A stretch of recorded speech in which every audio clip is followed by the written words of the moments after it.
The amber liquid in Cassian Wolf's crystal tumbler caught Seattle's city lights 40 stories below, fracturing them into geometric patterns that shifted with each micro-movement of his hand. His penthouse office maintained the kind of silence that came with soundproofed walls and the deliberate absence of people foolish enough to disturb him after midnight. The leather-bound ledger before him detailed this month's operations with the precision he demanded: shipping schedules, protection payments, political contributions disguised as charitable donations. His phone vibrated against the mahogany desk, a sound that shouldn't have registered as unusual in his line of work. Messages arrived constantly. Business never slept, but something about the particular rhythm of this vibration made his hand pause mid-reach for his pen. Some instinct honed over years of reading situations for hidden dangers. The screen displayed an unknown number. No name attached, no identifying details, just a preview that read, "I can't do this anymore. I'm done pretending everything is okay when..." Cassian's thumb hovered over the screen. Wrong numbers were common, meaningless digital accidents.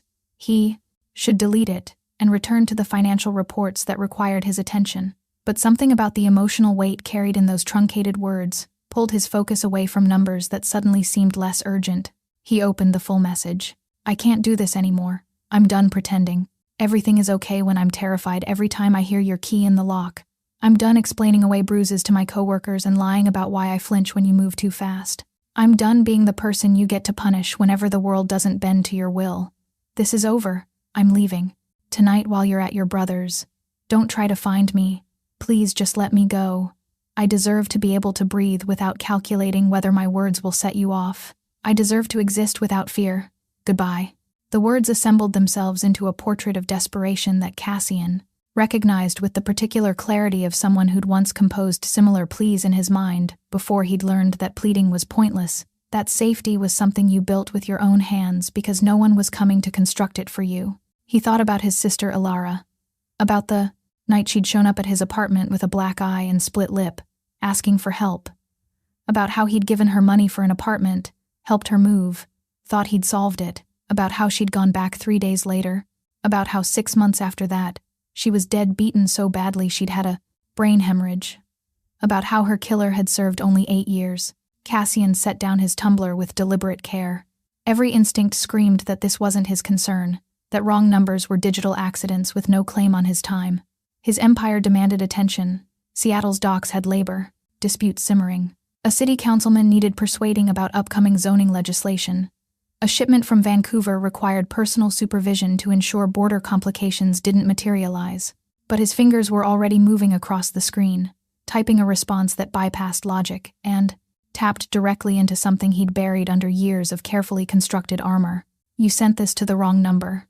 He watched the message deliver, the small checkmark confirming receipt. Then he added another line before he could reconsider the impulse. "Come to this address. I'll handle everything." He included the location of one of his secure properties, not the penthouse, but a safe house in Fremont that his people maintained for situations requiring discretion. The building was clean, monitored, and defendable if necessary. The response came faster than expected, as if she'd been staring at her phone, waiting. "Who is this?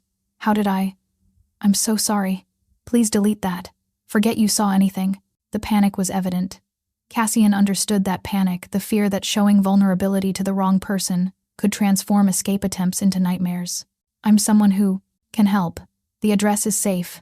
You need somewhere to go tonight. I'm offering that." 3 dots appeared, disappeared, reappeared. She was typing, deleting, reconsidering. He could picture the internal debate. Stranger danger versus immediate need. The calculation of risks when all options carried consequences. Why would you help someone you don't know? Valid question. How did you explain to a stranger that their accidental message had struck a chord that still resonated despite years of deliberately silencing it? "Because I can. And because you need it. That's enough." The silence stretched longer. When her response came, it carried the weight of someone jumping off a cliff. "Okay, I'll come. But if this is some kind of..." "It's not. The address is 2847 Fremont Avenue North, apartment 6C. There's a security door. I'll have someone waiting to let you in. Come now. Bring nothing that can be traced." Cassian was already calling his head of security before her confirmation arrived. "Marcus," he said when the line connected, his voice carrying the tone that meant orders rather than discussion. "I need you at the Fremont safe house in 20 minutes. A woman is coming. She's running from someone dangerous. Standard protection protocol until I arrive. No questions asked. Marcus didn't hesitate. 10 years, working as Cassian's right hand, had taught him when to seek clarification and when to simply execute. Understood. The apartment's clean? It will be. Send Kira to sweep it personally. I want confirmation before the woman enters. Within minutes, his people were moving pieces across the board with practiced efficiency. Cassian returned to the window, his reflection superimposed over the city below. He looked the same as 10 minutes ago, same dark hair, same tailored suit, same expression that gave away nothing, but something had shifted beneath the surface. His phone buzzed. I'm leaving now. Thank you. I don't understand why you're doing this, but thank you. She'd be terrified, he knew, making this journey to meet a stranger whose only credentials were being not the person she'd meant to text. But desperation had a way of making impossible choices seem reasonable. Cassian grabbed his keys and headed for the private elevator. As the doors closed, he caught sight of his reflection again. A man who'd promised himself never to be, helpless again, now voluntarily stepping into someone else's crisis, because a wrong number had reminded him that some fights were worth having even when they weren't technically yours. Thea Ashford's hands shook as she pulled into the parking space across from 2847 Fremont Avenue North, the building's brick facade looking both ordinary and impossibly foreign in the streetlight's amber glow. Her 2015 Honda Civic, the one thing Vance hadn't managed to claim ownership of, idled, while her mind cataloged all the ways this decision could destroy her. She'd left her apartment with nothing but her purse, her phone, and the clothes she'd been wearing.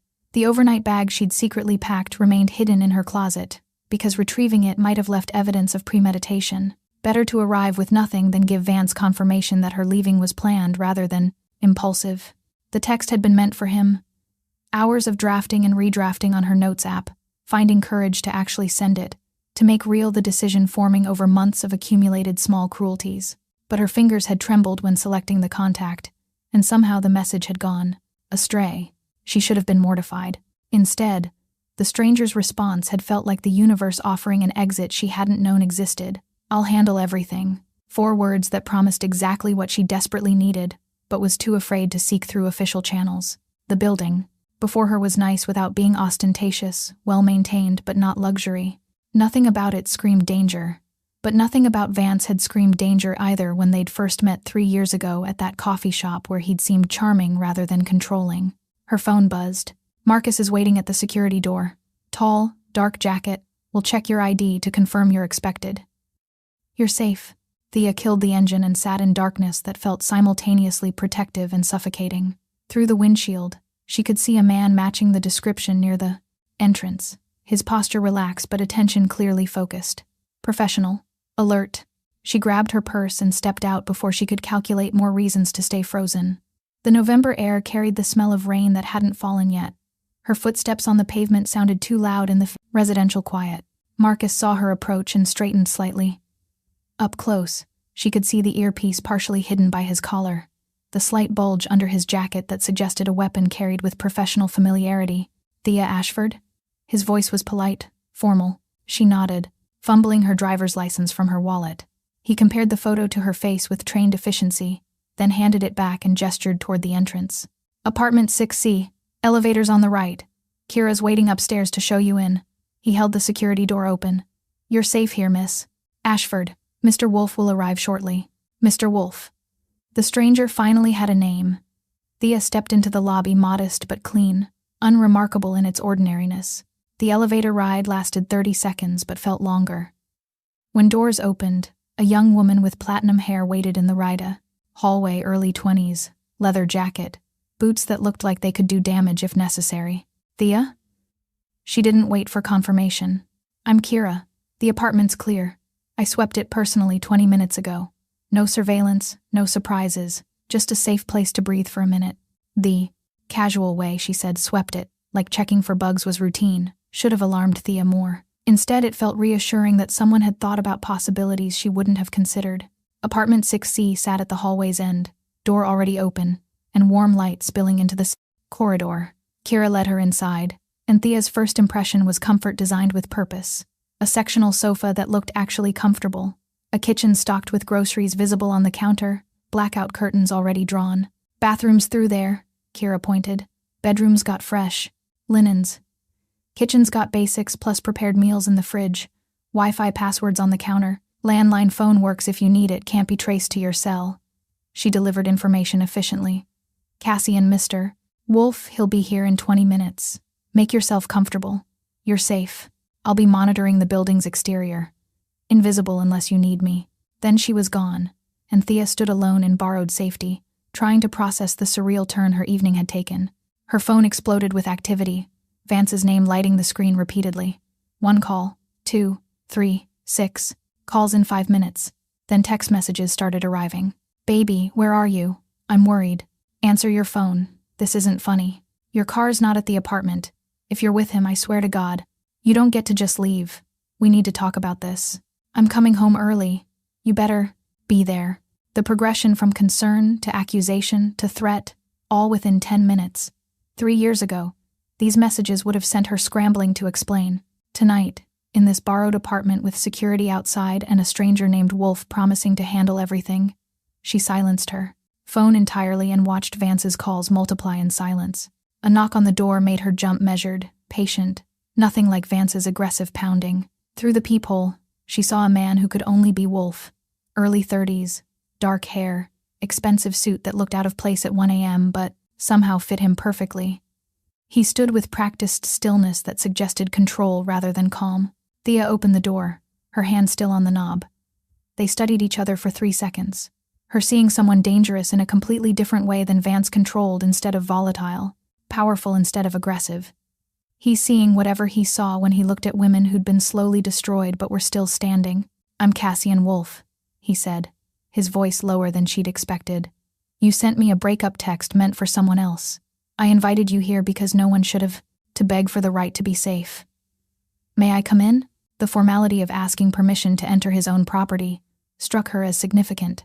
Thea stepped back, opening the door wider. He entered with economical movement, his attention sweeping the apartment briefly before settling on her with uncomfortable focus. Not threatening, just seeing things people usually missed. You're shaking, he noted without judgment. Adrenaline crash or fear that I'm another kind of dangerous. The directness disarmed her. Both, she admitted. Cassian moved to the kitchen and poured water into a glass. He brought it to her, pressing it into her hand with gentle insistence. Drink. We'll talk. But first tell me, does he know where you are? No, I didn't tell anyone I was leaving, not even my sister. Good, that's smart. He gestured toward the sofa. Sit, tell me everything. I need to understand what we're dealing with. That "we" struck her as significant instant partnership based on nothing but a misdirected text message, and whatever instinct had made him respond with help instead of dismissal. Thea sat because standing was becoming unsustainable. Cassian took the armchair, perpendicular to the sofa, close enough for conversation but far enough to not feel invasive. His name is Vance Torin, she began, testing how it felt to speak about him to someone uninvested in making excuses. We've been together 3 years. It was good, at first. Or I thought it was good. Maybe I just didn't know what good was supposed to look like. Cassian's expression didn't change, but something in his eyes suggested he understood exactly what she meant. How poison could taste sweet if you'd never learned to identify warning signs. He moved into my apartment after 6 months, she continued, the timeline spilling out. Said his lease was ending, that it made sense financially, that couples who were serious didn't maintain separate spaces. I thought it was romantic. I didn't realize I was giving him access to control every part of my life. She described the gradual isolation. Friends dismissed as bad influences who didn't understand their relationship. Job changed from office to work from home, so he always knew her location. Financial control disguised as managing our budget together for their future. Small things changed first, Thea explained, hearing the bitterness in her own voice. He didn't like my friends, my coworkers. He'd show up at my office randomly to surprise me with lunch. But really, he was checking that I was actually there. Eventually, I went freelance so I could work from home. He said it would give us more time together. Turns out it just meant he always knew where I was. What kind of work do you do? Cassian asked. Graphic designer. I used to work at an agency. Now it's just me and whatever clients I can find online. She paused. It's harder to notice things when you're isolated. No coworkers to see the bruises. No office where you have to maintain appearances. Did he hit you? The question was direct, clinical. Thea's hand went unconsciously to her collarbone, to the fading bruise hidden beneath her shirt. Not at first. Just grabbed me sometimes when making a point. Held my wrist too tight.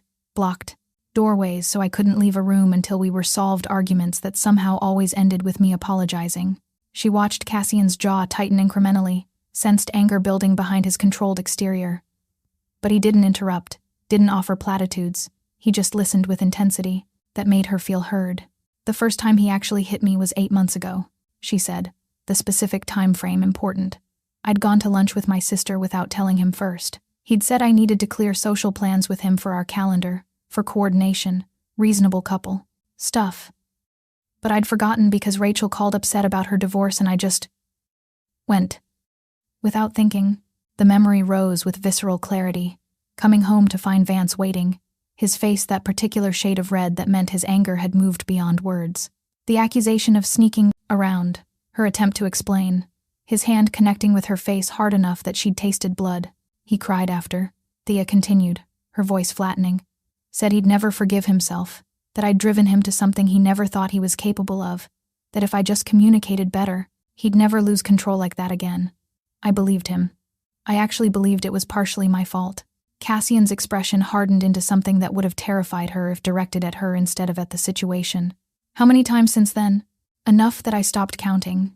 Enough that I learned to read his moods, to calculate whether my words would trigger him, to make myself smaller and quieter. She met his gaze directly. Enough that I started planning to leave but couldn't figure out how to do it safely. Why tonight? Cassian asked. What changed? Thea's hands twisted in her lap. He told me this morning we should start trying for a baby. Said it would cement our commitment, that I'd be a great mother. And I couldn't bring a child into this. I couldn't give him another person to control. The confession hung heavy. Cassian was silent for a long moment, processing information with visible precision. You said in your message you were leaving while he was at his brother's, Cassian said finally. When does he realize you're gone? Thea checked her phone, seeing the accumulation of missed calls and increasingly aggressive texts. He already knows. He's calling, texting. The messages are getting worse. May I? He gestured toward her phone. She handed it over, watching as he scrolled through Vance's messages with clinical detachment. His expression darkened with each screen. He handed the phone back and pulled out his own. I'm going to make some calls. There are people I know who specialize in situations like yours, legal resources, safe housing networks, protection services, but first I need to understand. Do you want to disappear completely, or do you want to ensure he can't follow you? The question presented options she hadn't known existed. Thea had been thinking in terms of hiding, hoping Vance eventually lost interest, but Cassian was suggesting something else, active measures that would neutralize the threat. I don't understand, she said carefully. What do you mean ensure he can't follow? Cassian's gaze held hers. I mean there are ways to make it legally and practically impossible for him to contact or find you, restraining orders that are actually enforced, documentation that builds cases for stalking charges if he violates boundaries, systems that monitor his activity, and intervene before he gets close. He paused. And there are also less official methods that make men like Vance understand that pursuing you further would be extremely unwise for their health and freedom. The implication was clear. This man, this stranger who'd invited her here based on a wrong number, was offering not just sanctuary but something more active. Who are you? She asked, the question loaded with everything she'd been too afraid or desperate to ask. Really? People don't just have security teams and safe apartments unless they're someone who operates outside conventional systems, Cassian finished. Yes, that's accurate. He didn't elaborate, just confirmation of what she'd already suspected. Thea should have been terrified, should have grabbed her purse and run, but she wasn't. I can't pay you. Whatever this costs I have maybe. $300 in a secret account and some freelance payments. I have nothing to offer. Cassian's expression shifted into something that might have been amusement layered with darker emotion. You think I'm asking for payment? Everyone wants something, Thea said, cynicism earned through experience. Help doesn't come free, so what do you want? The question hung between them while Cassian seemed to consider how much truth to offer. When he spoke, his voice carried weight that suggested personal history. Because 12 years ago, I watched someone I cared about die because she didn't have options when she needed them most. Because the systems that were supposed to protect her failed, and the people who could have helped didn't, and by the time anyone paid attention, it was too late. His hands tightened briefly. Because I promised myself that if I ever had the resources, an ability to be the intervention someone desperately needed. I wouldn't hesitate for a second. You sent me a message by accident. But maybe accidents are just opportunities wearing disguises. The raw honesty disarmed her completely. This wasn't savior complex. This was someone who'd been shaped by tragedy into someone who could prevent it for others. I don't even know what I'm asking for, Thea admitted. I just knew I had to leave. That staying was going to kill me, maybe not today or tomorrow, but eventually. Cassian leaned forward, his expression intense. Then let me tell you what I'm offering. Tonight, you sleep safely. Tomorrow, we make a plan. We document everything, the abuse, the threats, the pattern of control. We build a case that makes you legally protected. We set up systems that alert if he comes within 500 feet of you. We make sure you have resources to rebuild, independently.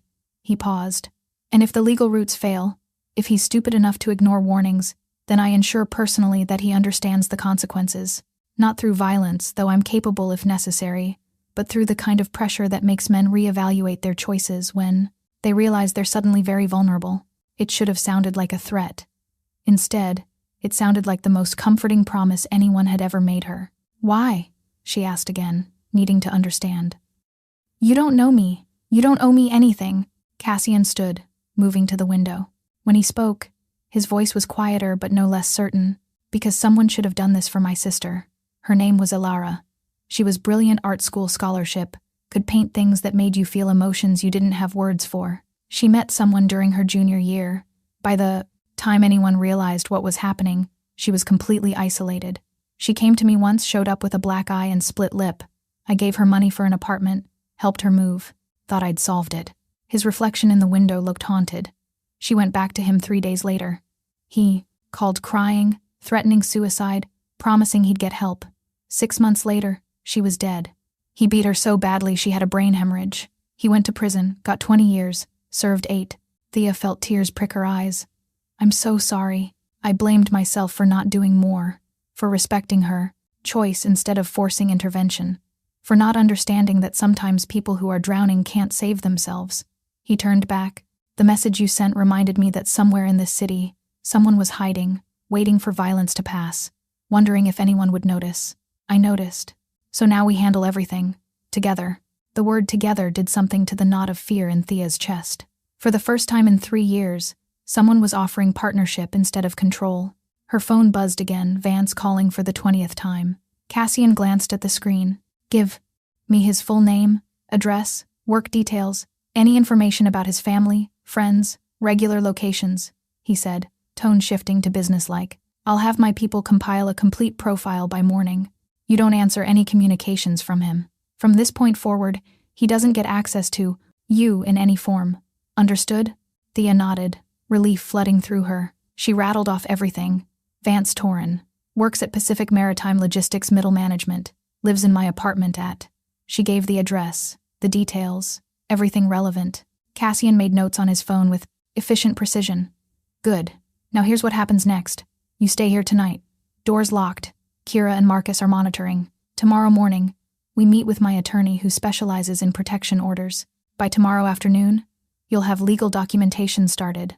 By tomorrow evening, Vance will receive notification that contacting you constitutes criminal harassment.